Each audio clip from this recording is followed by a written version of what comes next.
Hi, it's Nardwuar, the Human Serviette here in Vancouver, British Columbia, Canada.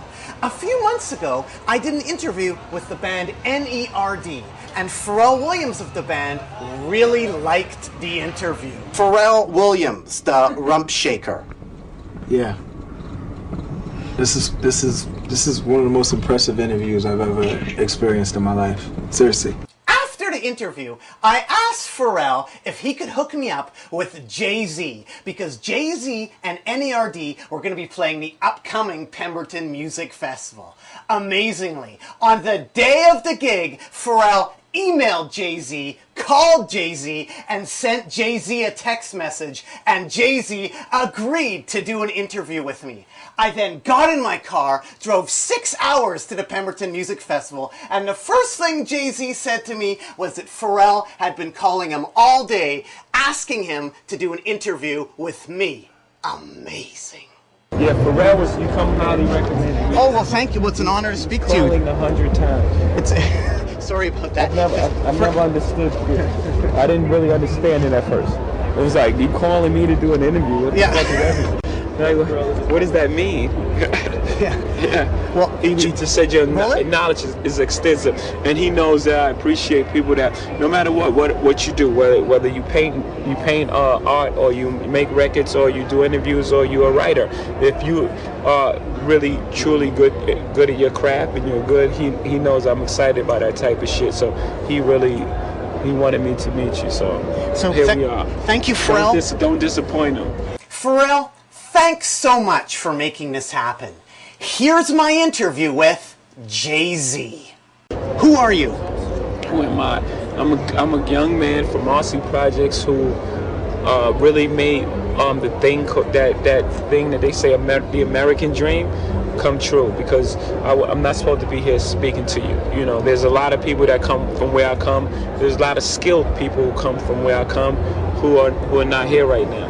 You know? You are Jay-Z. Oh, I thought you meant like, who am I? I thought it was a deeper question. I thought my name is Jay-Z. Yes.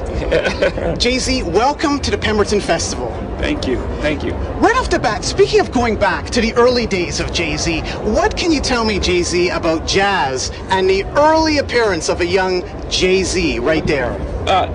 To be very honest with you, you know, if you look at this is not your typical rapper right here.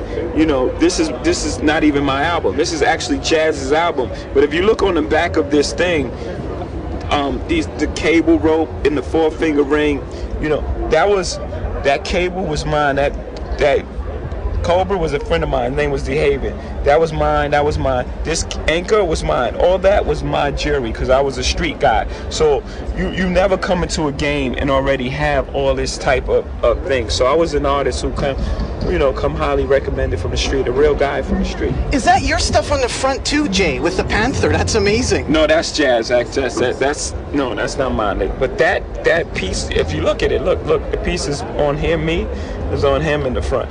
You know, so. But was that your first appearance on Wax, Jay-Z? No, actually, my first appearance on Wax was a song called HP Gets Busy, High Potent MCs. It was like me, Jazz, and 2 other guys from Marcy Projects. Jay-Z, I have another gift for you, although you probably already have a copy of that record. This poster right here, done by Kagan McLeod, a Canadian, I never seen this shit in my life. What is it? And you are represented right down here. Can you find yourself, Jay-Z? Right there. I know who I am. Right next to Akinelli and Exhibit. What do you think about this poster repping all the hip-hoppers that are favorites of Keegan McLeod? This is a Canadian gift for you. Can I have it? Yeah, that's for you. Oh, fuck. And also, check it out, Jay-Z, on the back. Look at all. It gives a little description of everybody. Oh, almost like, What do you think about the people that you've been grouped with here? I mean, anybody that I'm grouped with, excuse me. I'm a supporter of hip-hop, so, you know, I support all these people. You know, that's great. Yeah.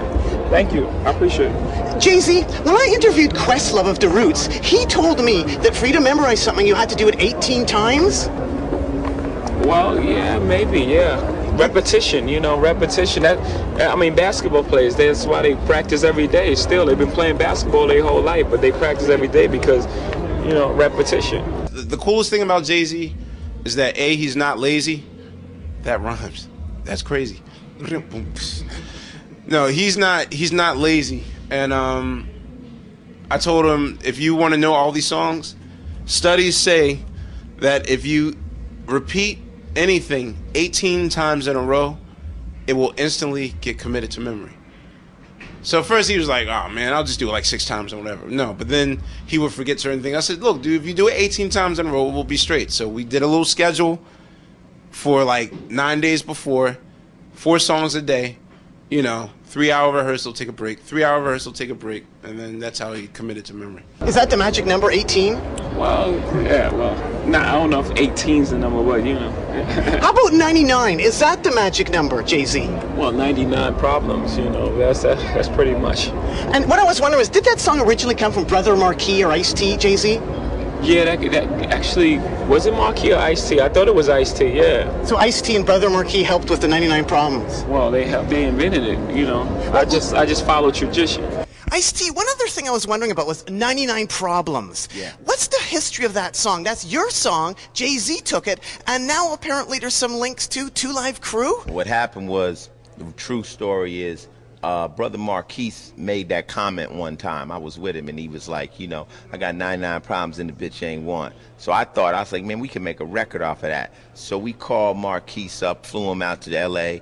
Me and him did the record together, paid him, everything was cool. And that was that. Years later, Jay-Z hears the record from Rick Rubin, decides he wants to remake it, remakes the hook, and does it. Then Marquise comes back and hears Jay-Z did it and decides he wants more money, but all the money was already paid out. I didn't get any publishing from it because I had a publishing deal at the time. So he decides, he wanted to sue me and all kinds of nasty stuff, which friends shouldn't do to each other. But that's the true story. So nothing's happened since then. It's kind of water under the bridge. But, the first 99 Problems was done by myself and Brother Marquise from Two Live Crew. Lastly here, Jay-Z, here you are at the Pemberton Festival. At the Glastonbury Festival, you covered some Oasis.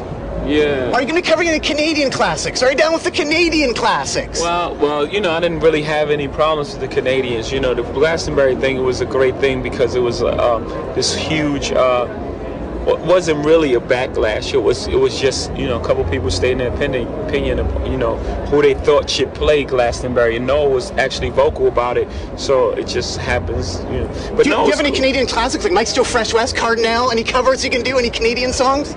No, I'm just going to do my set. It's, to go out and have fun. Well, thanks for your time, Jay-Z. Anything else you want to add to the people out there at all?